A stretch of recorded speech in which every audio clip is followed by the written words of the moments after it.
स्मरण रहे मरकट, निकुंभ है मेरा नाम। सोच बदलता हूं मैं सबकी, परंतु जो स्वयं सोचता हूं वो अवश्य पूरा करता हूं। तुम्हारी इस दुष्ट सोच को मैं यहीं सीमित कर दूंगा।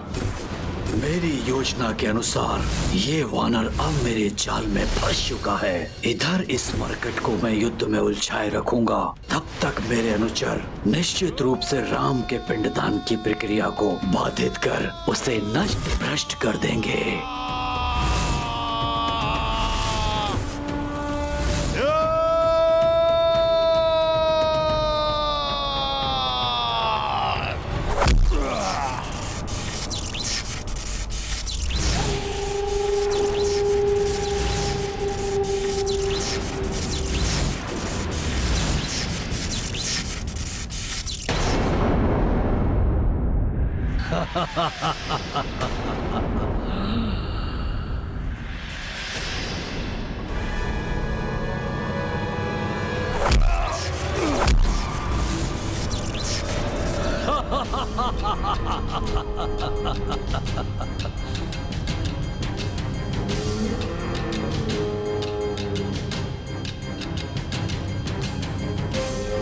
तुम अपने कुत्सित उद्देश्य में कभी सफल नहीं होगे राक्षस।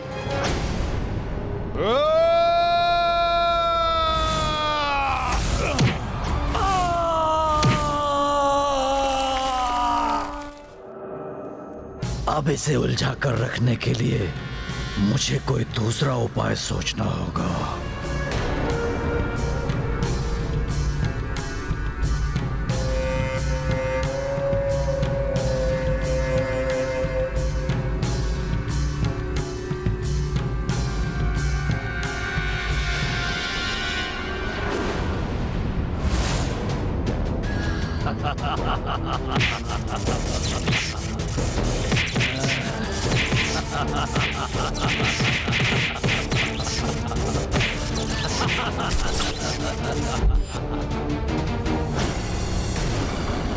कितने भी वार करो, कुछ नहीं कर पाओगे तुम। मेरा कवच मेरी रक्षा करता रहेगा।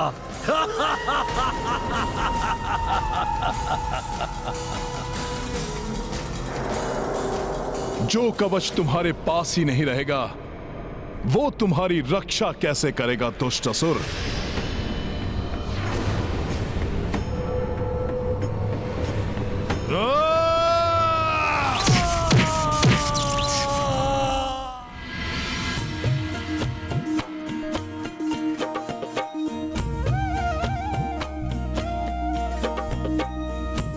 हे काग, ये काग बलि पिंड मैं आपको प्रस्तुत करता हूं। कृपया करके इसे स्वीकार कीजिए।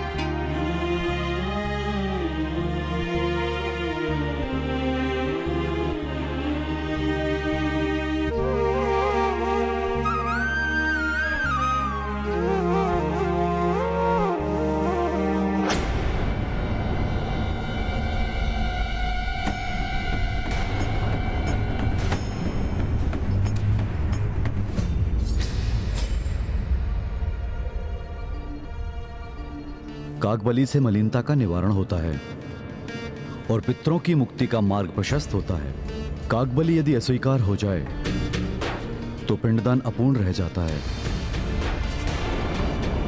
इसलिए कागबली के अस्वीकार करने से क्रिया पूर्ण नहीं होती।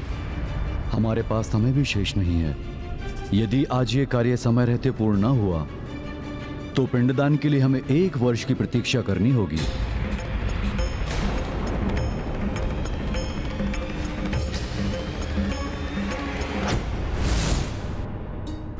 जयंत, तुम अपने कृत्य पर लज्जित हो और तुमने क्षमा याचना भी की है।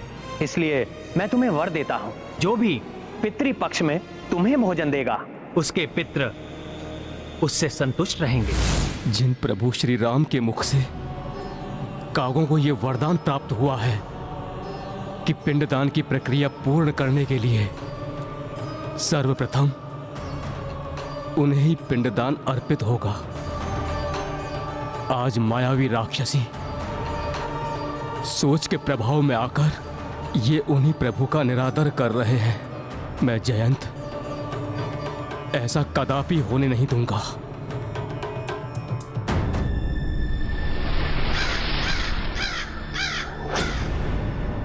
तुमने धर्म को अत्यंत ही दुर्बल समझ लिया है असुर। तुम कितनी भी चेष्टा कर लो असुर, धर्म को विफल करना इतना सरल नहीं है।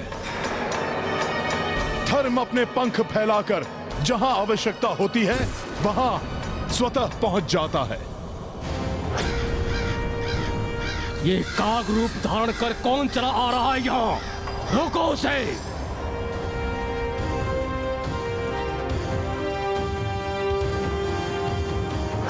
ये काग बलि पिंड स्वीकार क्यों नहीं कर रहे हैं?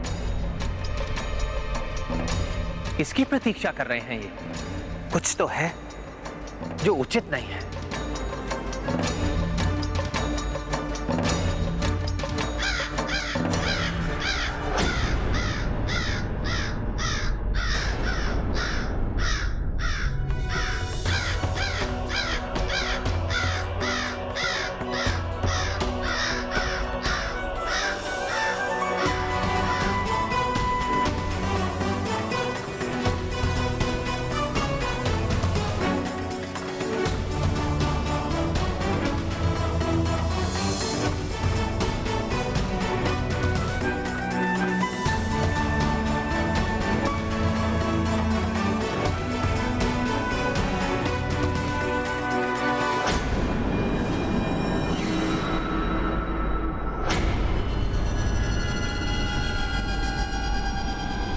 कितने आनंद की बात है ना हनुमान कि तुम हो तो बहुत बलवान, किंतु मैं भी कम नहीं।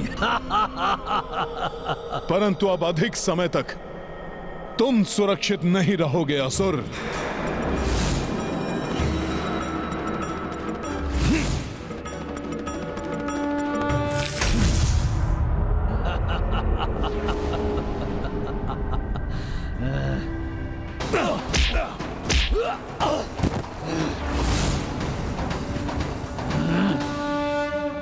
बहुत हुआ वानर, मैं तुम्हारे युद्ध कौशल से बहुत प्रभावित हुआ, परंतु अब तुम मेरी क्षमता देखो। या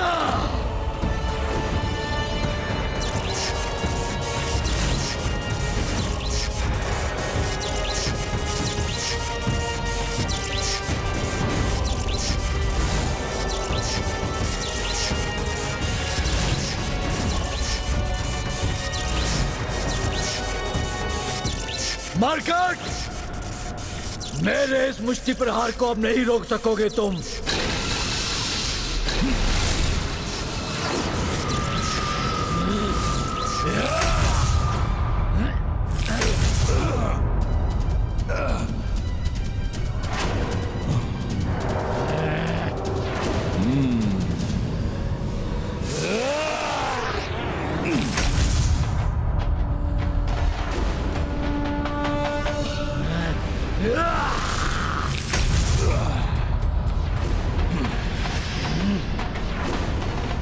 कुछ भी हो जाए, मैं इसे यहां से सुरक्षित नहीं जाने दे सकता।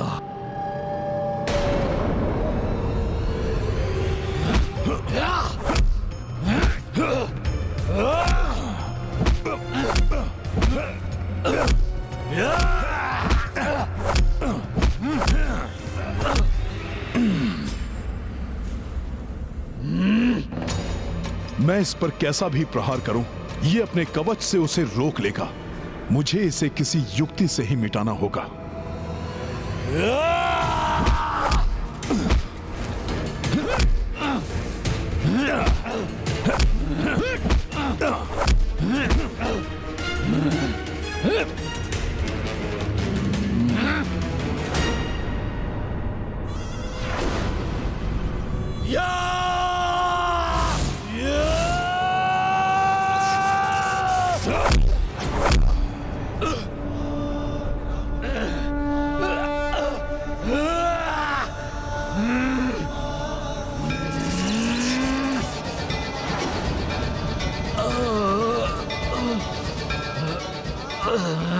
हुआ असुर?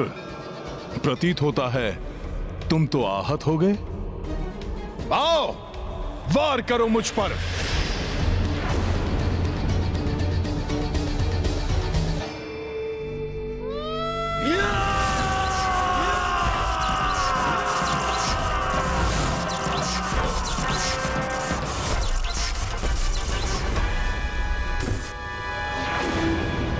मरकट, मैं तुम्हें ऐसा आघात दूंगा जो तुम सोच भी नहीं सकते।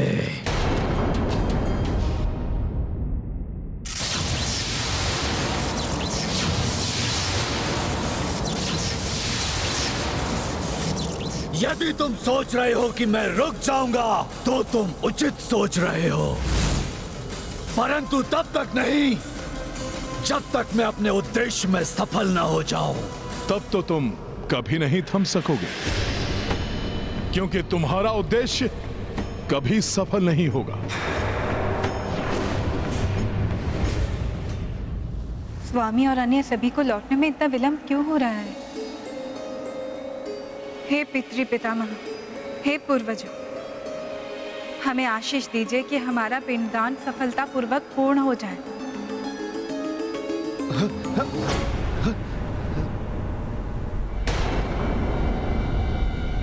ये कैसा भूकंपन?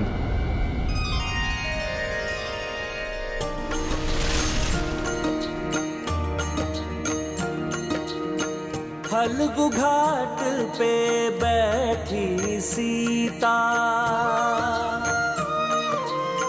पितृ पितामह करत स्मृता। पिंडदान सफलता लाई, वैदेही विनती पहुंचाई। सर्वप्रथम दशरथ जी आए, तब अज और ना भाग पधारे। जो देखी विस्मित हो आई, पिंड दान करी सिय हर्षाई।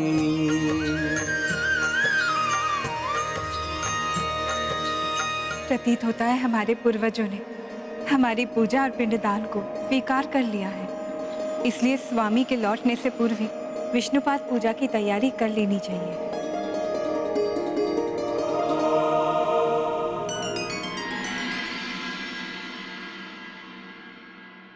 अब शेष पिंड विष्णुपाद को समर्पित करना होगा।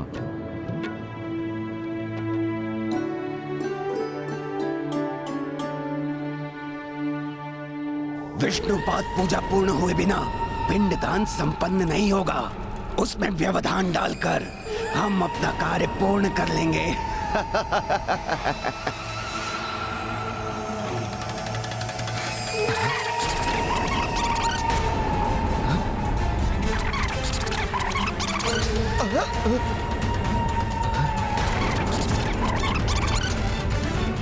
पिंडदान की विधि पूर्ण नहीं होनी चाहिए।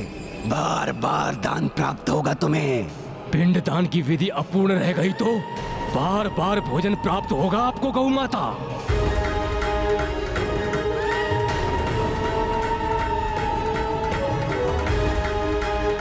जिन प्रभु श्री राम के दर्शन सुख का लाभ उठाने आप यहाँ खड़ी हैं, पिंडदान असफल हुआ तो पुनः प्राप्त हो सकेंगे उनके दर्शन। तब मन भरकर उनके दर्शन कर सकेंगी आप। मेरी चतुराई से तुम अनभिज्ञ हो मरकट, वो भारी पड़ेगी तुम पर। तुम सोचते रह जाओगे कि तुमने मुझे रोक लिया है और मेरा कार्य तो पूर्ण हो चुका होगा। कोई हानि नहीं पहुंचा सकते तुम मुझे। या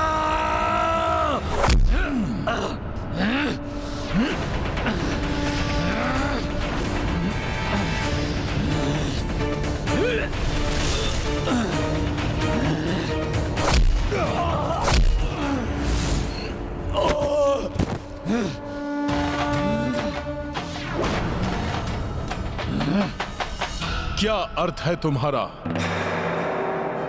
कैसे पूर्ण होगा तुम्हारा ये कपट कार्य? बताओ मुझे दुष्ट, कौन हो तुम और तुमने प्रभु की पूजा रोकने के लिए क्या प्रपंच रचा है?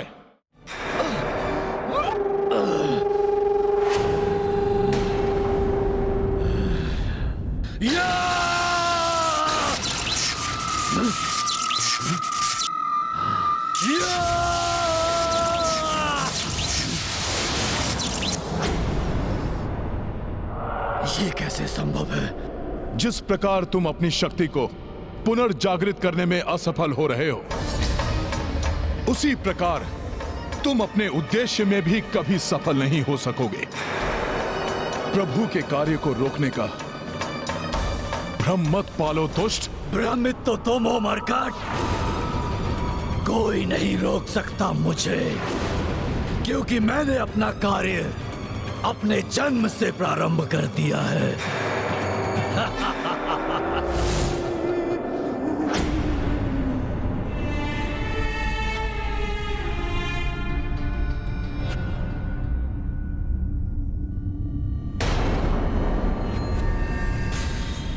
कैसा अनर्थ है ये?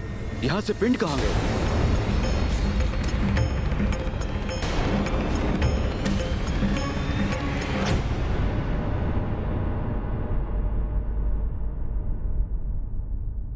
उन्हें तो स्वयं पूर्वजों के हाथों ने स्वीकारा है गुरुवर।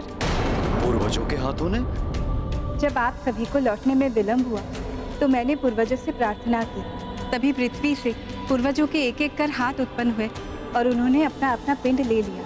अर्थात हमारे पूर्वज हमारी पूजा से इतने प्रसन्न हुए कि उन्होंने स्वयं आकर अपना पिंड स्वीकार कर लिया। दुष्ट असुर, क्या किया है तुमने? बताओ मुझे। मेरे होते हुए तुम अपने उद्देश्य में कभी सफल नहीं हो सकते। तुम ठीक कहते हो हनुमान। तुम्हारी शक्ति अतुलनीय है। तुम्हारा शरीर और साहस दोनों वज्र के समान है। मैं तुम्हारी वीरता और शक्ति का प्रशंसक पूर्व में भी था और अब भी हूं। मेरी प्रशंसा कर मुझे भटकाने का प्रयास मत करो। कहो, क्या है तुम्हारा उद्देश्य? भोले मत बनो हनुमान। एक असुर का उद्देश्य क्या होता है इतना भी नहीं जानते। तो सुनो, पाप और अधर्म का विस्तार करना चाहता हूं मैं। परंतु उस उद्देश्य में तो असुर कभी सफल नहीं होते और तुम भी नहीं होगे। पूर्व काल में ऐसा ही होता आया है हनुमान, परंतु अब नहीं होगा, क्योंकि इस बार हम राक्षसों ने सभी की सोच पर आक्रमण किया है, क्योंकि वो पुण्य को पाप और पाप को पुण्य समझने लगे हैं। क्योंकि शीघ्र ही अधर्म की सोच की ये दीमक धर्म की सोच को चाटकर मिटा देगी। कदापि नहीं। प्रभु श्री राम का धर्मराज ही इस संसार में स्थापित होगा। भ्रम में डूबे हो तुम हनुमान। कुछ ज्ञात नहीं है तुम्हें। समस्त संसार में असुर राज का विस्तार हो चुका है, जो शीघ्र ही अधर्म बन अयोध्या में विस्तृत होगा और उसका प्रारंभ गया से होगा, जब तुम्हारे प्रभु श्री राम द्वारा पिंडदान असफल होगा।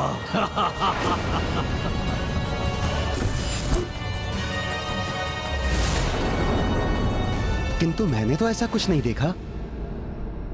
पता नहीं माता क्या कह रही हैं।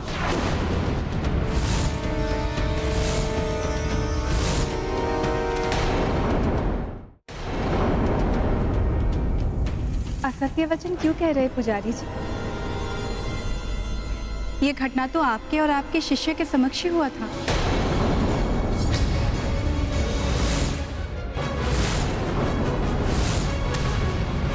आप ही नहीं, गौ माता भी उपस्थित थी।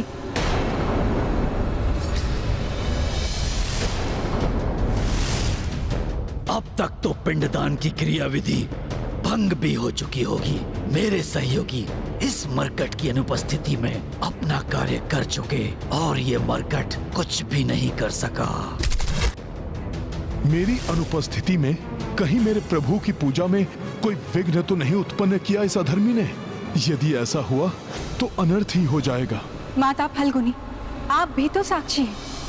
अब आप ही अपने श्री मुख से इस सत्य को स्वीकार कीजिए। नहीं देवी, आपको भ्रम हुआ है। मैंने तो ऐसा कुछ नहीं देखा।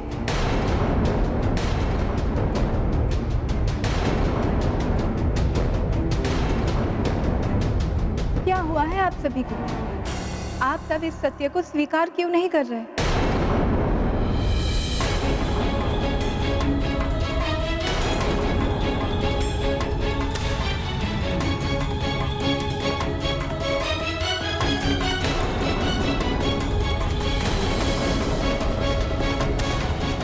ये सब असत्य क्यों बोल रहे हैं? नकारात्मक शक्तियों क्षणिक प्रभाव डाल सकती हैं, किंतु व्यक्ति को संयम रखना चाहिए।